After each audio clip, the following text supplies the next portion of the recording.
할렐루야. 3월을 시작하는 첫 번째 주일입니다. 한 주간 잘 지내신 줄 믿습니다. 이 시간 우리 마음을 정돈하시고 함께 다 같이 기도하심으로 2021년 3월 7일 주일 아침 예배를 하나님께 드리시겠습니다. 할렐루야. 3월을 시작하는 첫 번째 주일입니다. 한 주간 잘 지내신 줄 믿습니다. 이 시간 우리 마음을 정돈하시고 함께 다 같이 기도하심으로 2021년 3월 7일 주일 아침 예배를 하나님께 드리시겠습니다.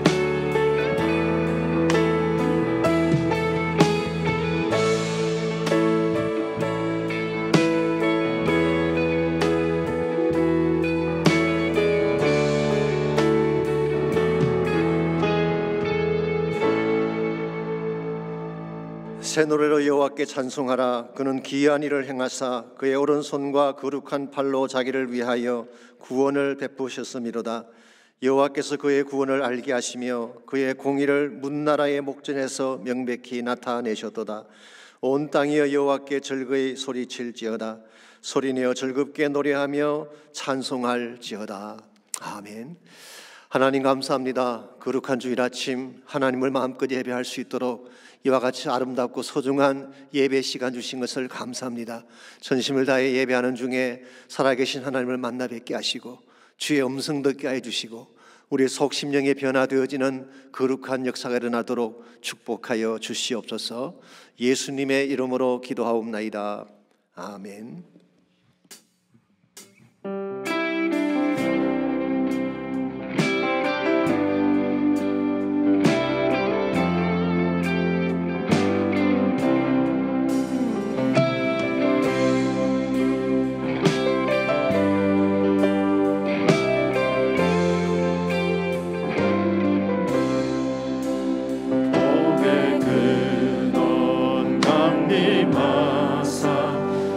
찬송하게 하소서.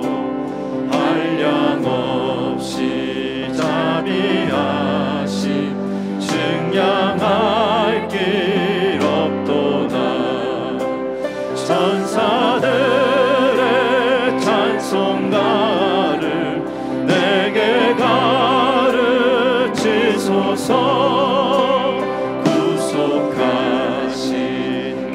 사랑을 항상 찬송합니다.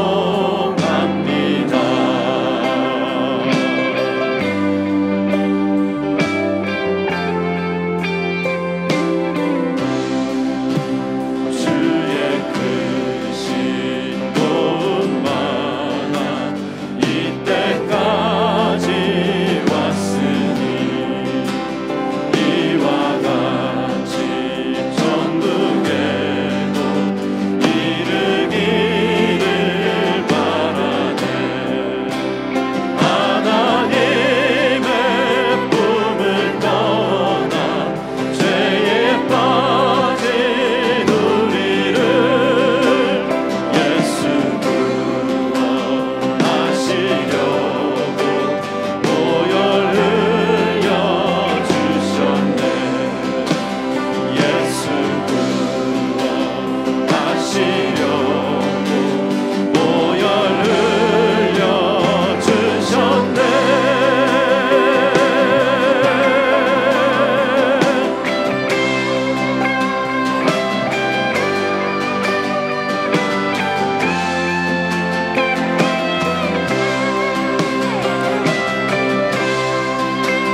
천지를 창조하신 하나님, 지금 이 순간에도 하나님의 섭리로 온 세상 만물을 다스리시고 주관하심에 감사를 드립니다.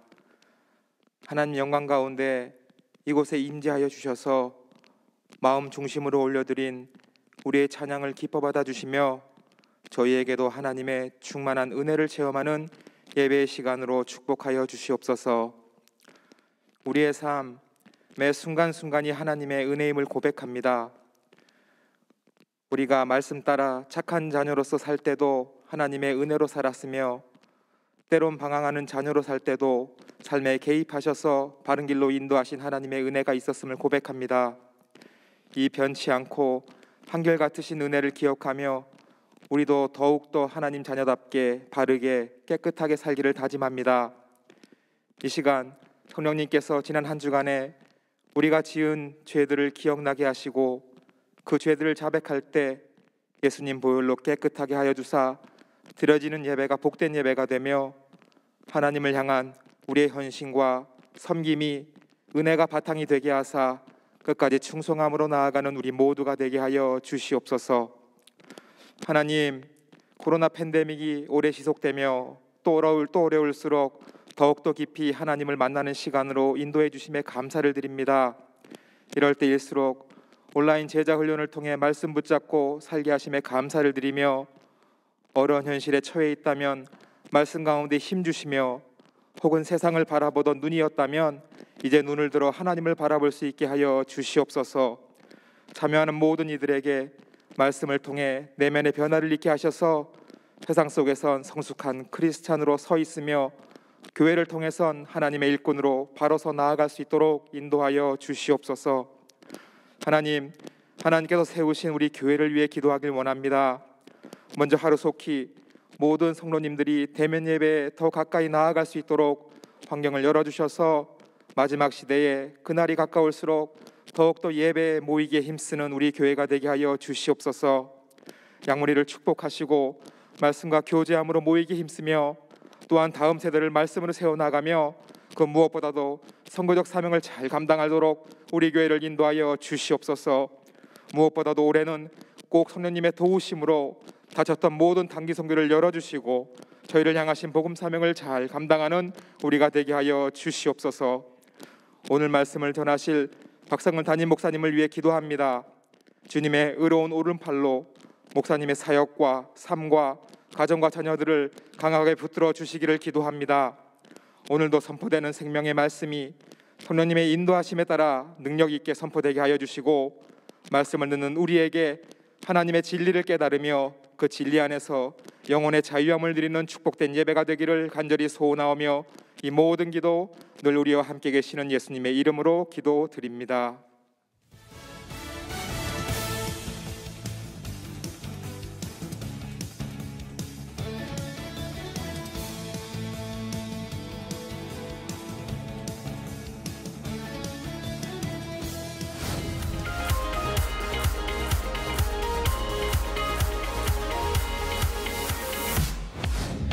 고난주간을 맞이하여 오는 3월 29일부터 4월 3일까지 새벽 5시 15분에 애니 암스트롱 선교 새벽 기도회를 드립니다. 주님의 고난에 동참하는 마음으로 선교사역과 선교사들을 위해 기도할 것입니다. 모두 동참하셔서 뜻깊은 고난주간을 보내시기 바랍니다.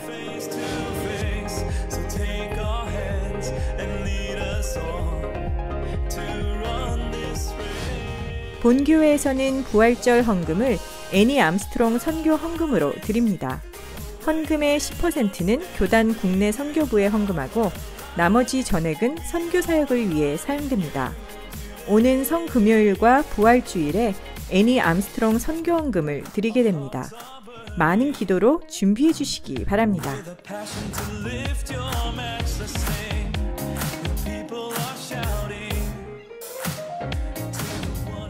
다음 주일부터 썸머타임이 시작됩니다. 그 전날 토요일 주무시기 전에 밤 9시를 밤 10시로 조정해 주시기 바랍니다. 예배 시간에 늦지 않도록 세심한 주의가 필요한 주일입니다. 주님 안에서 행복한 한 주 보내시길 바랍니다. 오늘 귀한 예배 함께 하신 여러분 모두를 다시 한번 주님의 이름으로 환영합니다. 또 각 가정에서 여러 처소에서 온라인으로 예배하시는 모든 분들도 진심으로 환영합니다. 광고에서 보신 것처럼 금년은 3월 마지막 주간이 고난주간입니다. 그래서 고난주간 한 주간 동안 저희들이 늘 해왔던 것처럼 애니 암스트롱 국내 선교를 위한 기도의 주간을 갖습니다. 그래서 기도도 하고 또 헌신도 하는, 그래서 저희들은 부활절 헌금 전체를 국내 선교를 위한 헌금으로 드리기 때문에 여러분께서 선교에 동참하는 마음으로 잘 준비하셔서 헌금하시기를 바랍니다. 계속해서 우리 코로나 백신이 보급이 되고 있고 많은 그 회복의 징후들이 보이고 있습니다. 학교도 이제 문을 곧 연다는 이야기도 있고 식당도 오픈한다는 이야기도 있고 심지어 그 운동하는 스타디움도 4월부터는 오픈한다고 하는 그런 소식을 보았습니다. 지난주에도 보니까 백신을 맞으신 성도님들 중에 여러분이 교회 오셨어요. 그래서 여러분 가운데 여건이 허락하시는 분들은 이제 교회 나오셔서 함께 예배하시면 더 좋겠습니다. 그럴지라도 마스크는 필수입니다. 아무리 백신을 맞아도 마스크는 하는 것이 좋겠습니다. 다음 주부터 서머타임이 시작이 됩니다. 1시간 빨리 가는 것입니다. 잘 참조하셔서 착오 없으시기를 바랍니다. 우리 그 외 나머지 광고를 잘 보셔서 함께 도와주시면 좋겠습니다. 이 시간 함께 우리 드릴 헌물을 위해서 기도하겠습니다. 하나님 감사합니다. 코로나 백신이 보급됨으로써 차츰차츰 회복이 일어나게 하신 것을 감사합니다. 그러나 하나님이 아니면은 이 모든 것을 다스릴 분이 없음을 고백하오니 주님 끝까지 다스려 주시고 이제 닫혀있던 모든 예배와 선교와 사역의 문들이 다시 열려지게 하셔서 주의 영광을 바라볼 수 있는 우리 모두 되게 하여 주옵소서.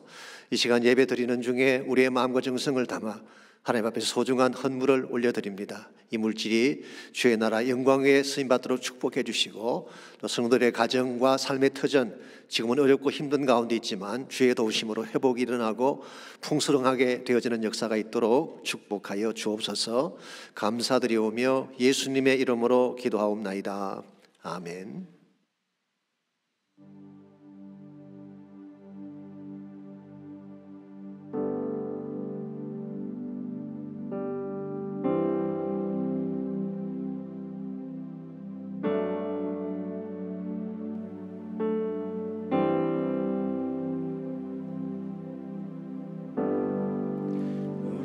살고 있는 이 세상을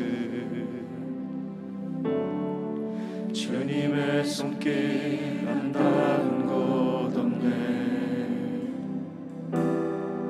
주님의 말씀을 갈망하는 우리에게 하늘의 비밀 알려주시네. 어두운 가운데 있던 이 세상에 빛으로 오신 하나님의 아들, 그의 말씀을 믿는 모든 이들에게 하늘의 영광 비춰주시네.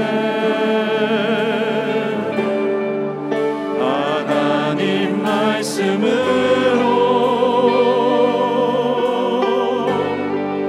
아버지 마음으로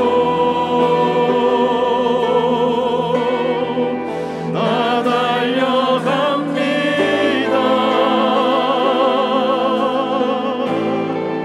나 돌아갑니다.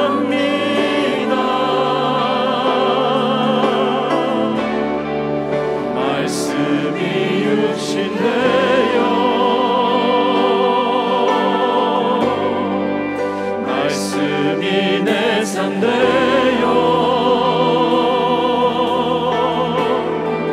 주 나라 이곳에 주님 뜻 내 안에 이루소서.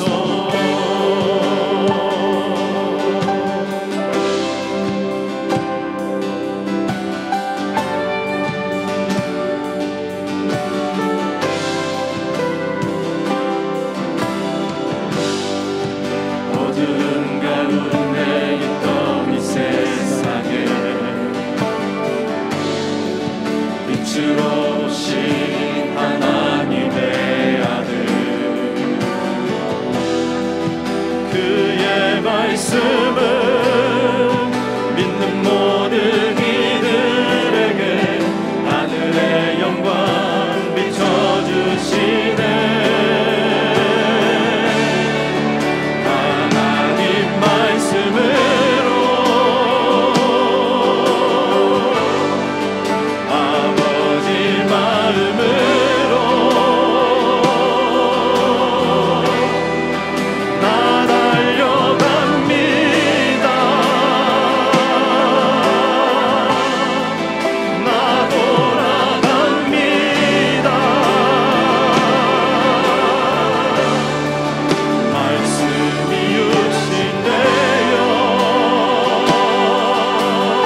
잘 심고 잘 거두자. 호세아 10장 12절로 15절까지 말씀입니다. 너희가 자기를 위하여 공의를 심고 인애를 거두라. 너희 묵은 땅을 기경하라. 지금이 곧 여호와를 찾을 때니 마침내 여호와께서 오사 공의를 비처럼 너희에게 내리시리라.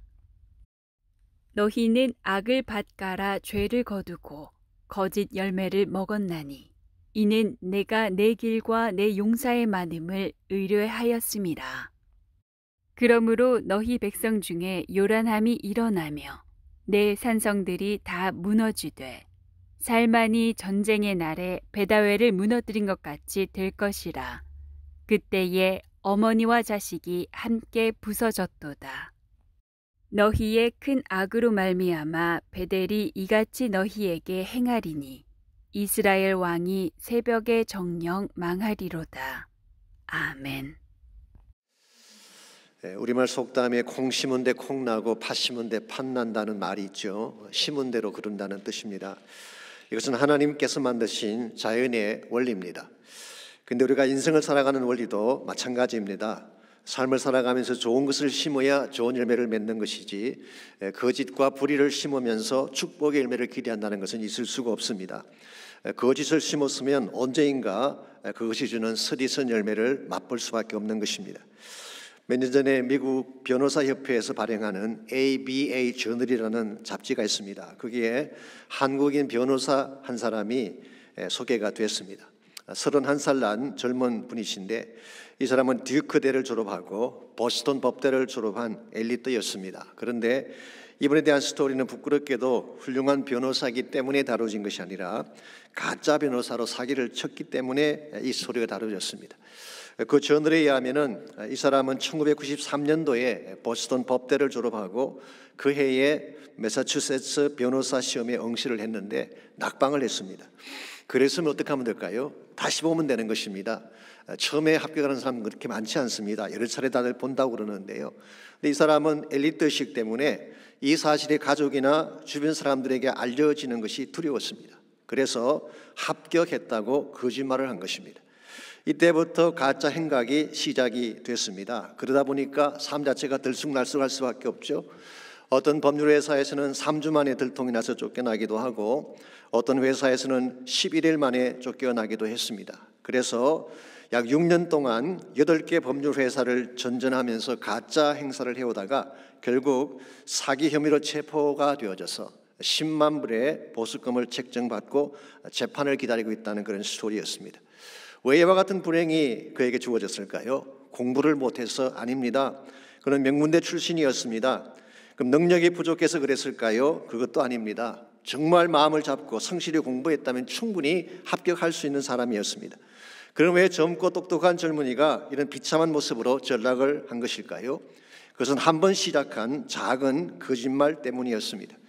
처음에는 별것 아니라고 생각했는지 모르지만 그가 뿌렸던 거짓의 씨앗이 점점 자라나서 결국 파멸의 열매를 먹게 된 것입니다. 이와 같이 거짓을 심으면 거짓의 열매를 먹을 수밖에 없고 불의를 심으면 불의한 열매를 먹을 수밖에 없는 것입니다. 왜냐하면 심은 대로 거두기 때문에 그렇습니다. 그러나 반대로 사랑과 진실의 씨앗을 뿌려온 사람은 언젠가는 빛나고 아름다운 열매를 먹게 될 것입니다. 이런 의미에서 우리 인생이 정말 풍성하고 아름다워지기를 원한다면 바른 것을 심고 바른 것을 거두는 삶의 원리를 배워야 됩니다. 이것이 하나님께서 만드신 자연의 원리이면서 영적 추수의 원리이기 때문에 그렇습니다. 자, 이렇게 말씀을 드리면 혹 반문하는 분들이 계십니다. 목사님, 그건 인과응보 사상 아닙니까? 기독교 사상과 다른데요. 그렇게 말씀하는 분이 계시는데요. 물론 그 질문이 가능하고 충분히 이해를 합니다. 왜냐하면 우리 기독교는 은혜의 종교인데 행한 대로 보응한다는 것이 과연 맞는가라고 질문할 수 있는 것입니다. 그러나 여러분 가만히 잘 생각해 보시면요, 은혜도 추수의 원리를 어긴 것이 아닙니다. 사실은 초월한 것입니다. 하나님은 공의 하나님이시기 때문에 우리가 행한 그대로 갚으시는 것이 하나님의 공입니다. 우리가 지은 죄 그냥 없어지지 않습니다. 어떤 죄든지 한 가지도 예외 없이 반드시 심판받게 되어 있는 것이고 이 죄에 대한 대가는 사망이라고 성경이 분명히 말씀하고 있습니다. 그런데 어떻게 우리가 죽지 않고 살게 되며 하나님의 자녀로 이렇게 거듭나게 됐을까요? 그것은 우리가 받아야 될 공의 대가를 누군가가 대신 지불해 주었기 때문에 그런 것입니다. 공의 자체를 폐지시킨 것이 아니라 누군가가 대신 우리가 받을 정죄의 대가를 져주신 것입니다. 그게 누구일까요? 바로 예수님이죠. 만일 하나님의 공의가 분명하지 않다면 십자가 사건이 있을 필요가 없습니다. 이런 면에서 십자가는 하나님의 공의를 철저하게 집행한 장소이면서 동시에 여러분과 저를 구원하기 위한 하나님의 사랑을 담고 있는 장소가 십자가이죠.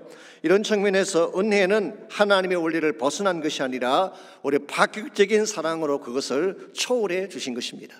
그렇기 때문에 갈라디아서 6장 7절과 8절에서 사도 바울은 다음과 같이 기록하고 있습니다. 스스로 속이지 말라. 하나님은 업신여김을 받지 아니하시나니 사람이 무엇으로 심든지 그대로 거두리라. 자기 육체를 위하여 심는 자는 육체로부터 썩어질 것을 거두고 성령을 위하여 심는 자는 성령으로부터 영생을 거두리라고 했습니다. 무엇이든지 심는 대로 거둔다. 이게 바로 하나님이 제정하신 주세의 원리죠.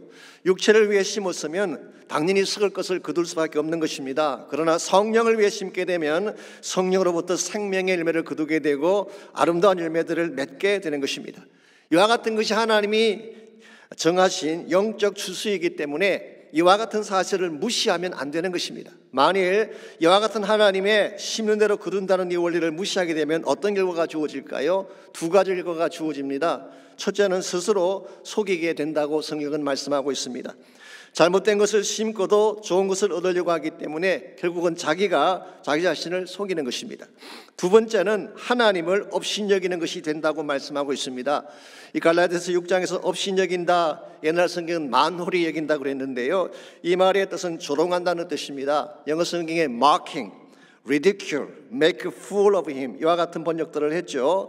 그런데 과연 하나님이 조롱받을 분이실까요? 결코 그럴 수가 없습니다. 인간이 아무리 하나님을 업신여기고 자기들 마음대로 무엇을 뿌려도 하나님은 심어진 그대로 거두게 하심으로써 하나님의 심판을 나타내 주시는 것입니다. 이런 의미에서 여러분과 제가 정말 하나님을 바로 안다면 우리 일생 가운데서 바른 것을 심고 바른 것을 거두는 삶을 추구해야 되는 것입니다. 여러분, 우리 크리스찬 삶이라고 하는 것은 일평생 동안 무엇인가를 심는 과정이라고 할 수가 있습니다. 지금까지 여러분은 과연 무엇을 심으며 살아오셨는가요? 바른 것을 심고 거룩한 것을 심으셨는지, 아니면 세상적인 것, 이기적인 욕심을 심으셨는지, 우리가 무엇을 심었느냐에 따라서 우리가 거둘 수 있는 열매가 결정되는 것인데, 우리 남은 생애가 정말 하나님 보시기에 아름다운 생애가 되기를 원한다면 바른 것을 심고 바른 것을 거두어야 되는 것입니다. 과연 여러분과 제가 바른 것을 심고 바른 것을 거두려면 무엇이 필요할지 오늘 주신 본문을 중심으로 함께 정리해 보려고 합니다. 오늘 같이 읽은 본문에 보시면 하나님을 무시하고 악한 것들을 심어왔기 때문에 패망하게 된 이스라엘 백성을 향한 하나님의 말씀이 기록되어 있습니다. 13절 말씀 보시기 바랍니다. 그들이 무엇을 심었고 무엇을 거두었는지가 13절 이하에 잘 나와 있습니다. 먼저 13절 제가 읽습니다. 너희는 악을 밭가라 죄를 거두고 거짓 열매를 먹었나니 이는 내가 내 길과 내 용사의 많음을 의뢰하였음이라 그랬어요. 여기서 악을 밭간다고 했는데요, 더 정확히 말하면 밭 갈아서 악을 심는다 그런 뜻이에요. 그래서 NIV 성경은 이렇게 번역을 했습니다. You planted wickedness, 악을 플랜트했다. 그리고 reaped evil, 악한 것을 거두었다, 추수했다는 것이죠. 그리고 그 결과 eaten the fruit of deception, 거짓 열매를 너희들이 먹게 되었다, 그렇게 번역을 했습니다. 우리가 악한 것을 심었으면 죄를 거둘 수밖에 없죠. 죄를 거두었으면 그 열매는 거짓일 수밖에 없는 것입니다. 여기서 거짓 열매라고 하는 것은 가짜라는 의미를 가지기도 하고, 실상은 나의 삶을 죽이는 것인데 그것이 좋은 열매인 줄 착각하게 만드는 케이스를 설명하는 것입니다. 이게 오늘 성경이 말하고 있는 스스로 속이는 케이스죠. 이 열매의 내용이 14절과 15절에 조금 더 구체적으로 잘 나열이 되어 있습니다. 먼저 14절에 보시면은 그러므로 너희 중에 요란함이 일어나며 그랬어요. 요란함이라고 하는 것은 격동을 말합니다. turmoil, 이 소요가 일어나는 것을 말하는 것입니다. 삶이 흔들리는 것입니다. 두 번째는 산성들이 살만의 전쟁 때처럼 무너질 것이다 그랬어요. 삶의 터전이 붕괴되는 것입니다. 여기 나오는 살만이라는 이름은 아마도 아수르 왕 살만 에셀을 지칭하는 것 같습니다. 이 성경의 역사와 연결시켜 봤을 때에 살만 에셀은 3세가 있고 5세가 있었어요. 근데 오늘 본문이 말하는 것이 3세를 말하는지 5세를 말하는지 모르지만 참고로 소개해드리자면 사마리아 성을 3년간 포위하고 그 성을 함락시켰던 왕은 살만 에셀 5세였습니다. Anyway, 이 살만의 전쟁 때처럼 모든 산성이 무너지게 될 것이다. 15절 말씀 보시면 너의 큰 악으로 말미암아 베델이 이같이 너에게 행하리니 이스라엘 왕이 새벽에 정령 망할 것이라고 했습니다. 베델이 이와 같이 행한다, 이 말의 의미는 정확하게 표현하면 베델에 세운 금송아지가 이런 결과를 가져온다, 그런 뜻입니다. 그들은 금송아지를 세우고 이 금송아지가 그들을 보호할 줄 알았지만 사실은 금송아지는 아무것도 아니었어요. 그래서 금송아지를 세운 결과 그들은 패망하게 되는데 마치 이스라엘 왕이 새벽에 망하는 것처럼, 일반적으로 새벽이라는 단어는 희망을 표현하는 단어인데요, 오늘 본문의 경우는 정반대입니다. 날이 밝기가 무섭게 패망하게 된다, 그런 의미를 담고 있습니다. 이것이 그들이 악을 심었을 때 주어지게 될 결과라는 것입니다. 자, 그렇다면 왜 이스라엘 백성들이 이와 같은 악을 심었을까요? 13절 하반부를 보시면 그 이유가 잘 설명되어 있습니다. 이는 내가 내 길과 내 용사의 많음을 의뢰하였기 때문이라고 했어요. 하나님을 무시하고 자기 방식을 따라 살았다는 것입니다. 그리고 자기들의 군사력을 믿고 자기들의 힘을 믿으면서 하나님 없이 살려고 시도했기 때문에 아무 것이나 심고 무책임하게 살아온 삶을 살게 되었다는 뜻이에요. 자, 오늘날도 마찬가지입니다. 하나님 믿는다고 말을 하면서도 하나님 길을 따르지 않고 세상 방식대로 사는 사람들이 많이 있어요. 세상의 경제 논리나 이상한 마케팅 방식을 마치 복음처럼 받아들이고 그게 삶을 거는 분들을 만날 때가 있습니다. 본인들은 그렇게 생각하죠. 이것이 똑똑한 삶이고 시대를 앞서가는 성공적인 삶이라고 생각할지 모르지만 결국 그들이 심었던 그것은 진짜가 아니기 때문에 허망한 열매를 맺을 수밖에 없는 것입니다. 그래서 오래전에 나온 이야기 중에 사탄의 미인계라고 하는 이런 이야기가 있습니다. 우화 형식으로 만든 이야기인데요, 이런 내용입니다. 어느 날 사탄이 실직한 가운데 있는 한 청년을 찾아가서 이렇게 제안을 했습니다. 여기 10개의 병이 있는데 이 10개 중에서 9개에는 꿀물이 들어있고 1개는 독약이 들어있다. 내가 10개 중에 아무 것이나 하나 선택해서 한 개를 마시게 되면 엄청난 돈을 주겠다고 제안을 했어요. 그래 청년이 노했습니다. 아무리 돈이 좋지만 생명과 바꿀 수 없다, 거절을 했는데 사탄이 계속 부추깁니다. 10개 중 겨우 하나야, 딱 한 번이라고. 이번 한 번만 잘 마시면 평생 잘 살 수 있게 되는 거야. 이 말에 넘어간 청년이 한 병을 골라 마셨는데 다행히 꿀물이었어요. 와, 내가 드디어 해냈구나. 환호를 지르면서 돈을 달라고 했습니다. 사탄이 약속한 대로 엄청난 돈을 주면서 다음과 같이 말을 합니다. 다음번에 또 돈이 필요하면 나를 찾아와.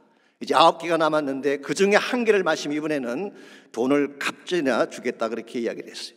여러분, 쉽게 번 돈은 쉽게 쓰게 되어 있습니다. 흥청망청 다 써버리게 됩니다. 돈을 다 써버리게 되자 청년은 다시 사탄을 찾아갔어요. 이런 9개 중에 1개를 뽑는 것입니다. 정말 노심초사해서 뽑았는데 역시 아무 문제가 없었어요. 갑질의 돈을 받은 이 청년이 이제는 마약도 하고 술도 마시면서 탕진을 합니다. 그러다가 돈만 떨어지면 그때마다 사탄을 찾아가는 것입니다. 그래서 사탄이 돈을 주면 또 망가지는 삶을 사는, 이와 같이 하다 보니까 세월이 많이 흘러가게 되고 이 청년은 노인이 됐습니다. 그때도 또 돈이 필요해서 사탄을 찾아가더니 딱 2잔밖에 남지 않았어요. 이 병이 2개밖에 없는 것입니다. 이 술과 마약으로 폐인이 된 노인이 떨리는 손으로 그 둘 중 하나를 택했어요. 마셨습니다. 어떻게 됐을까요? 역시 아무 일도 일어나지 않았어요. 그때 노인은 자신이 이겼다고 환호를 지르면서 돈을 내어놓으라고 합니다. 그때 사탄이 마지막 남은 그 한 잔을 자신이 훅 하고 마신 뒤에 이렇게 말을 합니다. 이래도 너가 이겼느냐? 처음부터 독약이 든 병은 없었다. 그러나 너는 돈이라고 하는 독약에 이미 죽어가고 있었어. 천하보다 귀한 일생을 돈이라는 거짓 열매를 얻기 위해 다 날려버린 거야. 이것을 사탄의 미인계라고 그렇게 표현했었어요. 얼마나 기발한 흉계입니까? 아시겠지만 여러분, 사탄은 뿔 달린 모습으로 절대 우리를 찾아오지 않습니다. 가장 아름다운 모습으로, 가장 나를 돕는 자인 것처럼 다가옵니다만은 결국은 우리에게 거짓의 열매를 먹게 만드는 것입니다. 그러므로 여러분, 인생을 살아가다가 너무 쉬운 길을 만났을 때, 너무 기발한 아이디어를 만났을 때 경계하시기 바랍니다. 이 기발한 아이디어 뒤에는 사탄의 함정이 숨어 있을 가능성이 많기 때문에, 여러분 복음서를 보시게 되면 예수님이 사탄의 시험을 받지 않습니까? 그때 사탄이 어떻게 예수님을 시험했는지 기억나십니까? 한마디로 요약하면 쉽게 왕이 될 수 있는 길을 제시한 것입니다. 자, 돌로 떡을 만들려고 했는데요, 떡을 만들면 하루아침에 민심을 다 얻는 것입니다. 쉽게 왕이 될 수가 있어요. 성전 꼭대기에서 뛰어내리라 그랬는데 만일 뛰어내는데 아무 부상을 입지 않으면 인기 절정에 오르게 되는 것입니다. 세 번째로, 나에게 딱 한 번만 절하면 천국, 천하, 만국의 영광을 다 주겠다 그랬어요. 아주 쉬운 길이에요. 너가 나의 말대로 하기만 하면 힘든 십자가의 길 갈 필요가 없다. 이게 소위 말하는 사탄의 전략이고, 숏컷을 제시하는, 지름길을 제시하는 사탄의 방법이라고 할 수가 있습니다. 오늘날도 유사한 방법을 많이 쓰고 있습니다. 사탄은 심은 대로 거둔다고 하는 하나님의 진리를 무시합니다. 돈 벌 수 있고 성공할 수 있으면 무엇이건 심으라고 우리를 유혹하죠. 여기에 끌려서 잘못된 것을 심게 되면 여러분은 거짓의 열매를 먹을 수밖에 없는 것입니다. 자, 그렇다면 우리가 무엇을 심고 무엇을 거두어야 될까요? 12절을 보시면 호세아는 이렇게 권면하고 있습니다. 너희가 자기를 위하여 공의를 심고 인애를 거두라고 제안을 하고 있습니다. 여기 공의라고 번역한 이 단어는 물론 justice라고 번역할 수 있지만 사실 우리말 옛날 성경에는 의를 심고 그랬어요. 그리고 영어 성경을 쭉 찾아봤더니 다 righteousness, 의라고 번역이 되어 있습니다. 그러므로 사회의 정의를 심으라는 의미보다는 그냥 하나님의 의를 심으라고 보는 것이 옳은 것 같습니다. 하나님의 의라고 하는 것은 진리를 말하는 것이죠. 선함을 말합니다. 정직함, 순전함, 공평함, 하나님 말씀, 이 모든 것이 하나님의 의에 해당하는 것이죠. 자, 하나님이 옳다 여기시는 것을 심게 되면 무엇을 거둔다고 했습니까? 인애를 거둔다고 했어요. 여기 인이라고 하는 말은 그 유명한 헤세드라고 하는 히브리 말입니다. 긍휼이나 자비라고 번역을 할 수도 있습니다만은 근본적으로 하나님 사랑의 본성을 말하는 것입니다. 그래서 NIV 성경은 unfailing love, 실패할 수 없는 사랑이라고 그렇게 번역을 했습니다. 여러분, 사실 하나님의 사랑은 언제나 흐르고 있습니다. 하나님의 축복은 언제나 흐르고 있는데, 왜냐하면 하나님은 실패할 수 없는 하나님이시기 때문에, unfailing love를 가지신 분이기 때문에 하나님 사랑이 중단되는 경우는 없습니다. 그런데 무엇이 문제였나요? 그들이 불의를 심었기 때문에, 불신앙을 심었기 때문에 이와 같은 하나님의 사랑과 축복의 강수가 막힌 것뿐이라는 것입니다. 그래서 호세아는 제안합니다. 지금이라도 너희들의 길을 내려놓고 하나님의 의를 심기 시작한다면 축복의 강은 다시 흐를 수 있다. 이것이 오늘 본문의 제안이에요. 전 여기에 이스라엘 백성을 향한 하나님의 은혜가 있다고 생각을 합니다. 너희가 지금까지 잘못된 악을 심어왔지만 이제라도 의의 씨앗을 뿌리라는 것입니다. 말씀에 순종하고 믿음으로 살라는 것입니다. 그러면 하나님이 잃었던 공의도 회복시켜 주시고 긍휼의 열매도 먹게 하시고 애초에 약속하신 영광된 축복도 부어주시겠다는 것입니다. 오늘 여러분과 저의 삶도 마찬가지라고 생각을 합니다. 솔직히 우리 가운데 잘못된 씨를 뿌리지 않고 살아온 사람이 있나요? 누구나 다 잘못된 씨앗을 뿌려왔어요. 누구나 실패했고 실수했습니다. 본의 아니게 악한 씨앗도 뿌려왔고 거짓과 뿌리의 씨앗도 뿌리며 살아왔어요. 심지어는 미움과 증오심의 씨앗을 뿌리며 살아온 케이스도 있을 것입니다. 그러나 지금이라도 하나님께 돌아가서 바른 것을 심기만 한다면 새로운 열매를 맺을 수 있다. 이것이 오늘 호세아가 여러분과 저에게 주시는 도전의 말씀입니다. 그러므로 우리가 지금까지 잘못된 삶을 살아왔을지라도 이제부터라도 의를 심고 하나님의 사랑을 거두기 위해서는 무엇이 필요할까? 우리가 바른 것을 심게 되면 하나님은 지금도 멈췄던 사랑을 다시 부어주시고 닫혀있던 축복의 문을 열어주시는 것입니다. 우리가 어떻게 할 때에 하나님이 기뻐하시는 바른 것을 심고 그 결과 바른 축복의 열매를 맺으며 살아갈 수 있을지, 특별히 12절 말씀을 중심으로 축복의 열매를 거두는 데 꼭 필요한 세 가지 요소를 여러분에게 소개해 드리려고 합니다. 첫 번째로 우리가 축복의 열매를 맺으려면 축복의 근원을 찾아야 됩니다. 축복의 근원을 만나지 아니하면 절대로 축복의 열매를 맺을 수가 없습니다. 참된 축복의 근원이 누구일까요? 결론부터 말씀드리면 하나님 자신이에요. 하나님 만나게 될 때까지는 절대로 복된 열매를 맺을 수가 없습니다. 그래서 12절 말씀을 다시 보시게 되면요, 지금이 곧 여호와를 찾을 때라고 했어요. Now is the time to seek the Lord. 지금이야말로 여호와 하나님을 찾을 때이다. 이 말씀은 하나님에게로 돌아오지 아니하면 참된 축복의 궤도로 돌아올 수 없음을 설명하는 것입니다. 지금까지 설명을 드려왔던 것처럼 이스라엘이 혼란을 겪게 되고 패망하게 된 근본 원인이 무엇이었습니까? 하나님을 떠나갔기 때문에 일어난 현실이었어요. 제가 호세아서를 처음 시작할 때 말씀을 드렸습니다마는 여로보암 2세가 다스릴 때 외형적으로는 이스라엘이 제2의 전성기를 맞이한 것처럼 보였습니다. 군사적으로 막강했죠. 경제적으로 부유했죠. 국토는 거의 솔로몬 시대만큼 확장하지 않았습니까? 무엇 하나 부족함이 없는 것처럼 보였습니다만은 사실은 하나님을 지우고 금송아지를 중심에 두는 그 순간부터 그 내부는 썩어지기 시작하고 부패하기 시작한 것입니다. 그들 마음에는 금송아지가 그들을 보호해 줄 줄 알았지만 이미 설명드린 것처럼 금송아지는 아무것도 아니었어요. 아수르 왕에게 종으로 끌려가서 다 부서지고 폐기되지 않았습니까? 그러므로 참된 축복의 근원은 오직 한 분 하나님밖에 없습니다. 이 하나님을 만나야지 비로소 바른 의미에서 축복을 누릴 수 있게 되고 축복의 강수 속으로 들어갈 수가 있게 되는 것입니다. 제가 언젠가 달라스에서 목회하시는 그 토니 에반스라는 목사님이 계시는데요, 그분이 소스와 리소스의 차이점이 무엇인가를 설명하는 말씀을 들은 적이 있습니다. 소스라고 하는 것은 모든 것의 근원을 말합니다. 오리진을 말하는 것이죠. 리소스라고 하는 것은 근원으로부터 받게 된 자원을 리소스라고 말하는 것입니다. 그래서 소스와 리소스는 다른 것입니다. 예를 들어서 창세기 12장에 보시면은 하나님이 아브라함을 부르신 후에 그에게 복을 주셨죠. 너는 복이 될지라. You will be a blessing. 너 자체가 복이 될 것이다. 땅의 모든 족속이 너로 말미암아 복을 얻을 것이라 그렇게 말씀하셨어요. 여기서 아브라함이 복을 받았는데요, 아브라함 자체가 복을 만든 장본인일까요? 아닙니다. 하나님이 주신 것을 받은 거예요. 그러므로 복의 진정한 근원은 누구입니까? 하나님이에요. 오리진은 하나님이에요. 아브라함이 아닌 것입니다. 그런데 아브라함이 가지고 있는 복이 굉장히 부유해 보이고 아름다워 보이니까 아브라함 자체가 복의 근원인 줄 알고 아브라함을 숭배한다든가 아브라함을 따르게 되면 어떻게 될까요? 그걸 성경은 우상이라고 말하는 것입니다.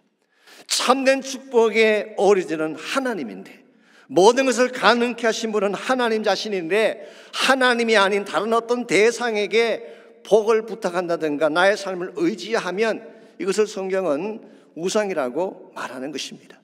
오늘날 이 시대에 하나님 믿는다고 하면서도 하나님이 아닌 다른 것의 복을 구하는 사람들을 많이 볼 수가 있어요. 돈이 정말 축복의 근원일까요? 어떤 세미나에서는 돈 앞에 돈이 전부라는 맹세를 시킨다는 말도 들은 적이 있는데요, 이 어리석은 발상이 아닐 수가 없습니다. 마치 아라비아의 로렌스에 나오는 한 장면을 연상케 하는 그런 이야기죠. 기억하실지 모르지만 그 영화에 보시면요, 아랍의 지도자들이 영국의 호텔에 들어왔다가 수도 꼭지를 보고 굉장히 신기하게 생각합니다. 이 꼭지만 틀면 물이 막 나오잖아요. 사막에서 물 찾기 위해 헤매던 그 사람들이 꼭지만 틀면 물이 콸콸 쏟아져 나오니까 신기할 수밖에 없죠. 그 다음날 그들이 머물렀던 호텔방에 들어갔더니 수도 꼭지가 다 없어졌어요. 그들이 다 떼가지고 간 것입니다. 여러분 생각에 수도 꼭지만 가져가면 거기서 물이 나올까요? 스투피드한 거죠.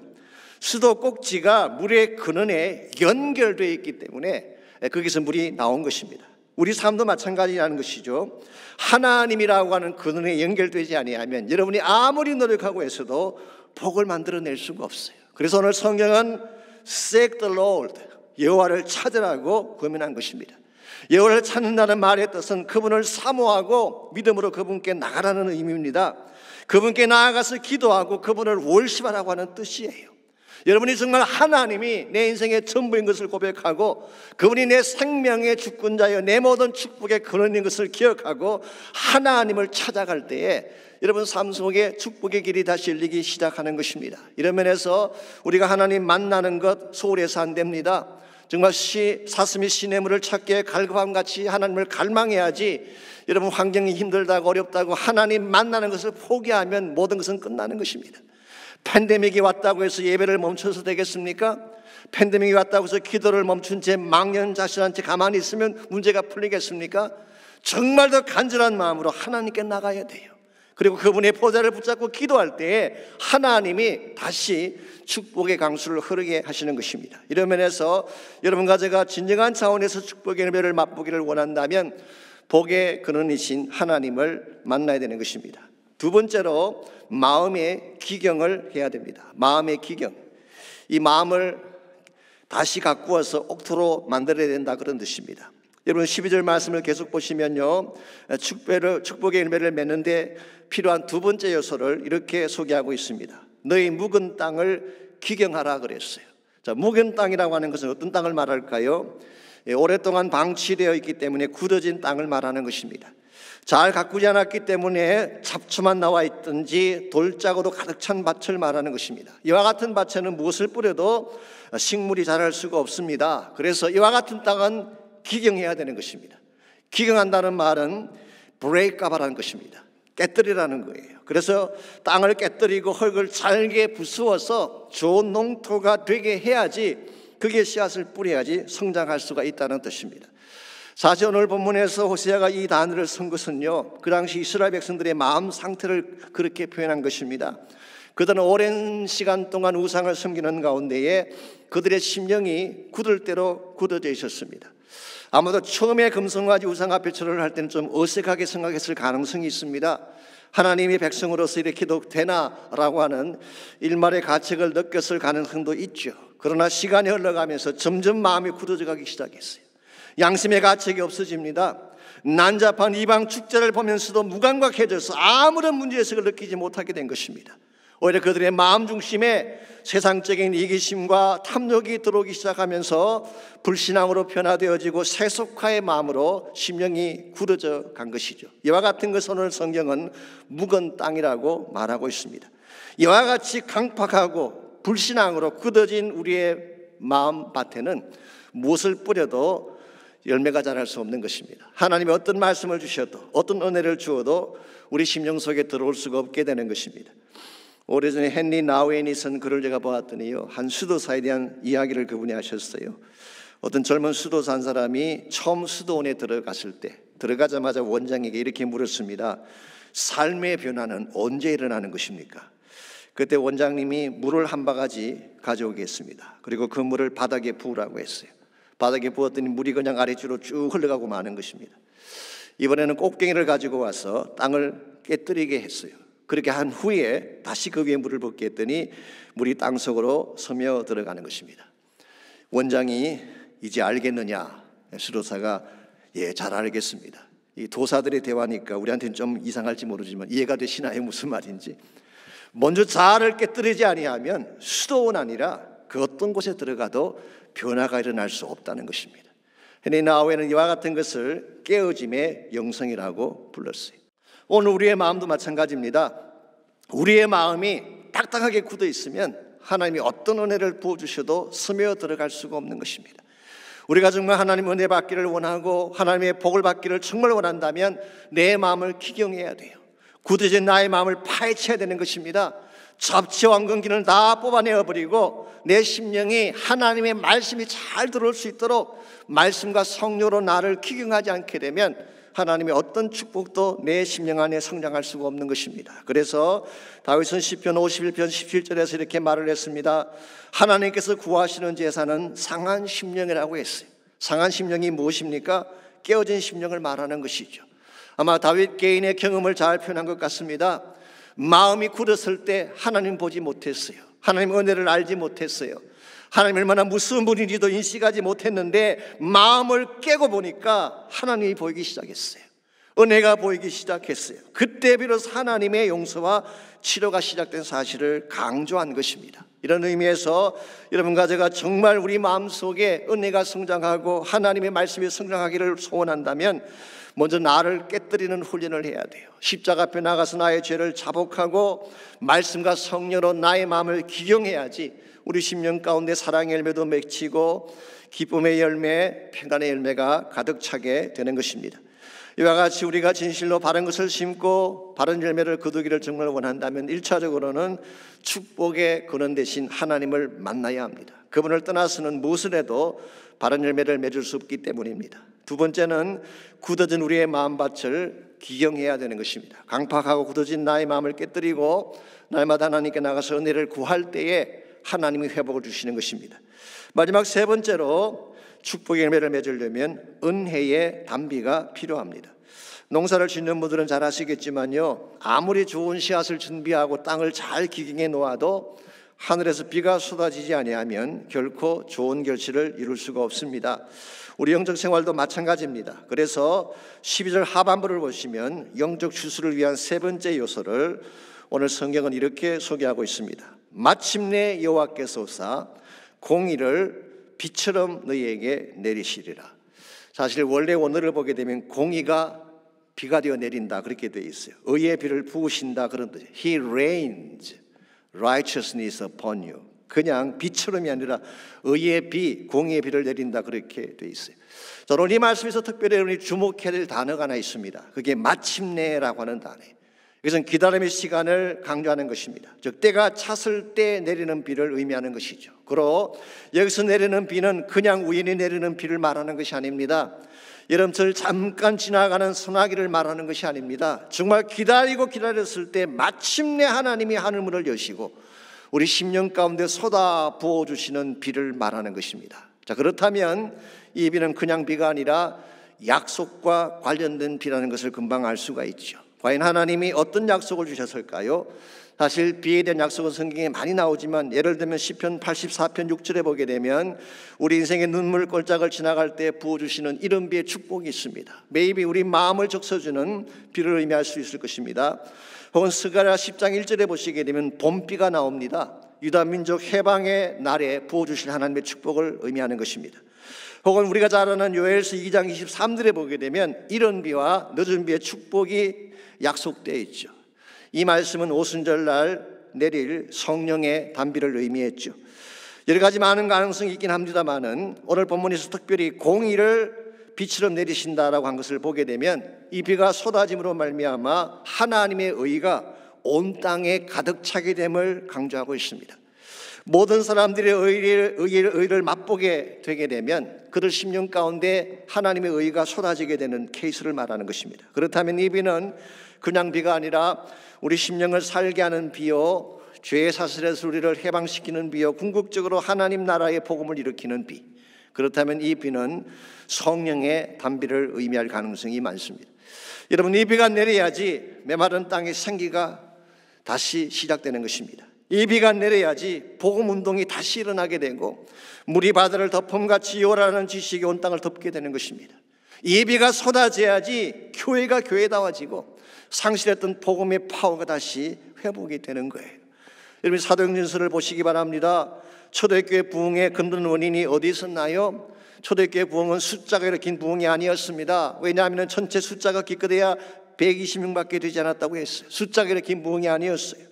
환경이 일으킨 부흥이었습니까? 그렇지 않습니다.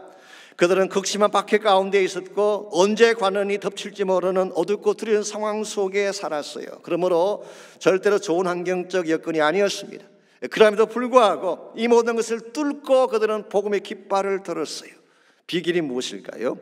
한마디로 요약하면 기도했을 때 쏟아진 성령의 단비 때문에 그들은 야개월 동안 마가연의 다락방에서 전심을 다해 모여 기도했을 때에 마침내 하나님께서 하늘문을 여시고 약속하신 성령을 단비같이 부어주셨어요. 그 결과 자녀들은 예언을 하게 되고 젊은이들은 환상을 보고 늙은이들은 꿈을 꾸며 열방을 향해 나아가게 된 것입니다. 이거를 성경이 말하고 있는 단비의 성취라고 할 수가 있습니다. 저는 이 시대에 다시 한번 이 은혜의 단비가 쏟아져야 된다고 믿습니다. 그래야 교회가 살 수 있기 때문에, 그래야 죽은 영혼들이 죽기로 돌아올 수 있기 때문에, 이 단비가 쏟아져야 하면 참된 생명의 꽃이 가는 곳마다 일어날 수 있기 때문에, 여러분, 이 시대가 얼마나 교회가 위축되어지고 복음이 위축되어지고 사람들의 그 모습들 앞에 우리가 감히 나서지 못하는 어려운 시기를 통과하고 있습니까? 저는 교회 다시 새로운 동력이 필요하다고 생각해요. 교회가 다시 일어나야 되는데 조직을 강화하고 사람을 강화한다고 다시 동력이 생기겠습니까? 하나님의 성령이 임해야 돼요. 성령의 담비가 쏟아지게 될 때에 교회가 다시 교회다워질 수 있게 되고 복음의 생명력이 살아나게 되는 것입니다. 이런 의미에서 정말 우리가 회복을 경험하고 참된 열매를 누리기를 소원한다면 내 자신이 지금까지 가지고 있던 모든 우상들을 다 깨뜨리고 내 마음의 밭을 기경하고 참된 복의 근원이신 하나님께 나아가서 엎드리고 기도해야 되는 것입니다. 그때 하나님께서 우리 삶을 다스려 주시고 새로운 회복의 길을 열어주시는 것입니다. 제가 언젠가 저희들이 건축을 할 때 건축 중보 기도 시간에 잠깐 소개해드렸던 간증입니다마는 한국의 어느 교회에서 건축을 하는데 한 남자 성도가 2천만 원을 작정헌금을 냈습니다. 이 굉장히 큰 돈이에요. 그 당시 큰 돈을 내신 것입니다. 이걸 본 부인이 미쳤다고 생각했어요. 왜냐하면 이분이 원래 염전을 만들어서 소금 장사를 하던 분인데 그 해에 엄청 폭우가 쏟아지면서 창고에 저장해 놓았던 소금 3천 가마가 다 씻겨 가버리고 없어진 것입니다. 한마디로 쫄딱 망한 거예요. 이런 상황에서 그 많은 돈을 헌금한다니 이건 정상일 수가 없다는 것이죠. 실제로 이 사람이 한때 심한 정신질환으로 실제로 정신병원에서 치료를 받은 적이 있습니다. 그래서 부인 생각에 혹시 도졌나 그렇게 생각한 것입니다. 담임 목사님께 상담을 했더니 목사님이 신방을 가시겠다고 신방 가서 조심스럽게 물었어요. 혹시 병이 도지면 안 되니까 형제님이 헌금을 그렇게 내셨는데 혹시 헌금을 잘못 기재한 것이 아닙니까? 그걸 고쳐도 괜찮습니다. 그렇게 이야기를 했더니 그분이 이렇게 답을 했다고 합니다. 염려하지 마십시오 목사님, 저 멀쩡합니다. 홍수가 나서 나의 소금은 다 설어갔으나 나의 믿음까지 설려간 것은 아닙니다. 믿음으로 두드리면 다시 일어설 수 있습니다. 지켜봐 주십시오. 그리고 실제로 이분이 일어나서 큰 사과가 되셨어요. 이분이 그 유명한 소금 장로로 유명한 김수웅 장로님에 대한 스토리입니다. 이분은 한국기독실업인회 회장을 역임하셨고 평신도 사역자로서 1,000번 이상 간정집회를 다니셨어요. 많은 교회를 건축해 세우고 교도소, 군성교 등 엄청난 사역의 열매를 남기셨습니다. 이분의 별명이 성령과 비전의 사람입니다. 나중에 그것이 그의 책 제목이 되긴 했습니다마는 이와 같은 아름다운 열매들, 수많은 복음의 열매들이 어디서 온 것일까요? 그분의 능력 때문일까요? I don't think so. 그분의 좋은 처세술 때문일까요? 저는 거기에 동의하지 않습니다. 어쩌다 운이 좋아서 그렇게 된 것일까요? 그렇지 않습니다. 진짜 축복의 근원 되신 하나님을 붙잡았기 때문에. 사랑하는 성도 여러분, 내가 쌓아놓았던 소금 3천 가마는 한꺼번에 날아갈 수도 있습니다. 내가 믿었던 사업의 환경 악화될 수도 있는 것입니다. 그러나 나를 사랑하시는 하나님, 모든 축복의 근원 되신 하나님의 자원은 결코 마르는 법이 없습니다. 그러므로 정말 여러분이 하나님 안에서 아름다운 열매를 맺고 하나님의 축복된 결론을 내리기를 소원한다면 세상 기웃거리지 마시기 바랍니다. 금송아지 우상 따라다니지 마시기 바랍니다. 참된 생명과 복의 근원이신 하나님을 만나시고 그분 앞에 전심을 다해 기도하시기를 바랍니다. 그때 하나님께서 여러분의 심령 가운데도 복을 부어주시고 삶의 터전 가운데서도 새로운 축복의 강수를 회복시켜 주시고 한 걸음 더 나아가서 하나님의 교회 속에도 새로운 복음의 운동이 일어나게 하는 것입니다. 이런 의미에서 여러분과 제가 이 시간 함께 우리 결단하며 기도하기를 원하는데요. 여러분이 정말 기도할 때 먼저 여러분이 확인할 것이 필요합니다. 여러분 마음속에 무엇이 들어있는가를 확인해 보십시오. 지금까지 무엇을 심으며 살아왔는지를 점검해 보시기를 바랍니다. 나의 마음속에 아직도 세상을 사랑하는 마음이 있고 돈 따라다니는 마음이 있고 거짓과 상처의 마음이 내 마음속에 가득 차 있다면 여러분 마음을 기경하셔야 됩니다. 뒤집어야 돼요. 십자가 앞에 가지고 나가서 처리해야 되는 것입니다. 하나님 말씀과 성령으로 내 마음을 기경해 달라고 기도하시기를 바랍니다. 또한 여러분 기도하실 때에 이 시대에 진짜 필요한 것이 참된 부흥인데 참된 부흥을 달라고 기도하시기를 바랍니다.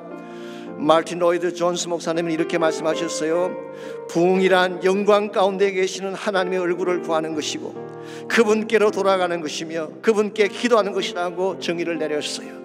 이 시대 하나님의 교회들이 하나님의 백성들이 영광 가운데 계신 하나님의 얼굴을 바라보며 그분께 돌아가는 운동이 필요합니다. 그분만이 우리의 소망임을 선포하고 성령의 권세와 능력을 간구하며 기름 부음을 소망하는 가운데에 다시 한번 교회가 일어나게 해달라고 기도하시기 바랍니다. 저희 교회가 다시 성령의 기름 부음 받게 하시고 강단이 회복되며 사역이 회복되며 예배가 회복되어지며 막히는 모든 선교의 문들이 열려지며 하나님 나라의 사회적 기적들이 다시 일어나게 해달라고 기도하시기를 바랍니다. 우리 다 같이 한 목소리로 함께 합심해서 기도합니다.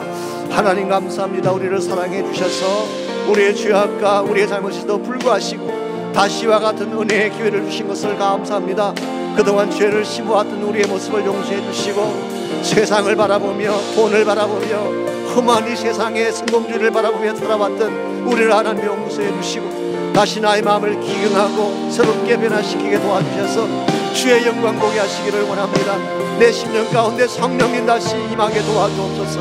주여 하늘 문을 여시고 마침내 성령의 담비가 나의 가슴을 가득 적시게 도와주셔서 나의 심령이 죄의 힘으로 가득 차게 하시고 성령의 권세로 가득 차게 하시고 정말 나의 심령 전반이 하나님께 옮겨들어지는 아름답고도 거룩한 예배가 되도록 축복해 주시기를 원합니다. 주여 이 시간 저희들이 기도할 때에 우리 기도 가운데 하나님 임재해 주시기를 원합니다. 하나님의 영으로 기름 부어 주시기를 원합니다. 새롭게 하시기를 원합니다. 하나님 나라의 새 비전을 바라볼 수 있는 힘과 능력을 주시기를 기도합니다. 오직 주님 한 분만이 우리의 소망임을 선포하며 그 나라의 영광 위에 달려나갈 수 있는 우리 모두가 되게 하여 주시옵소서.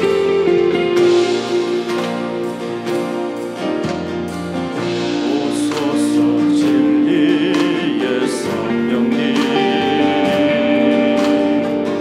이 땅은 들며 임하소서.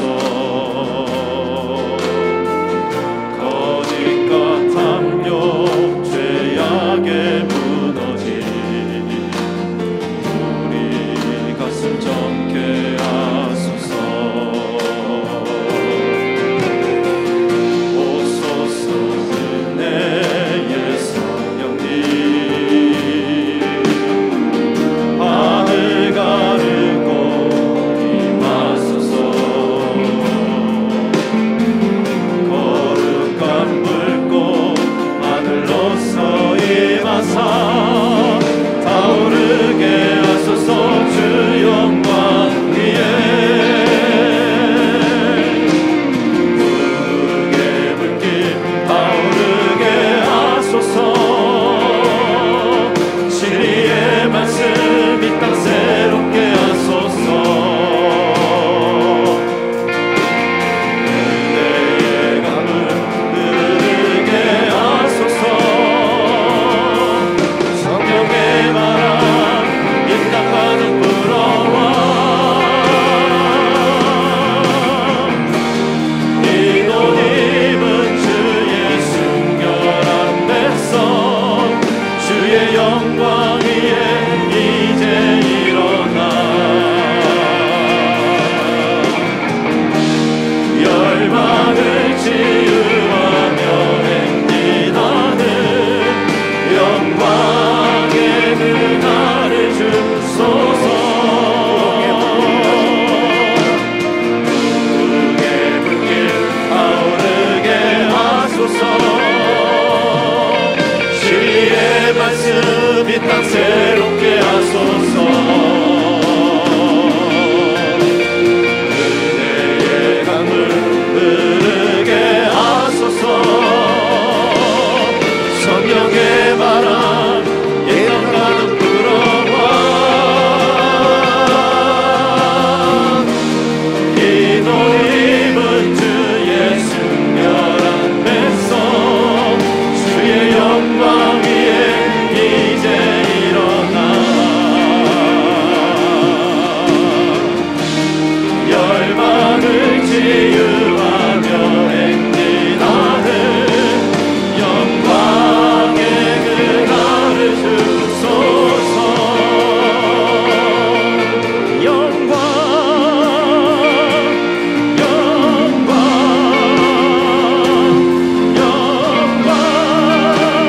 영광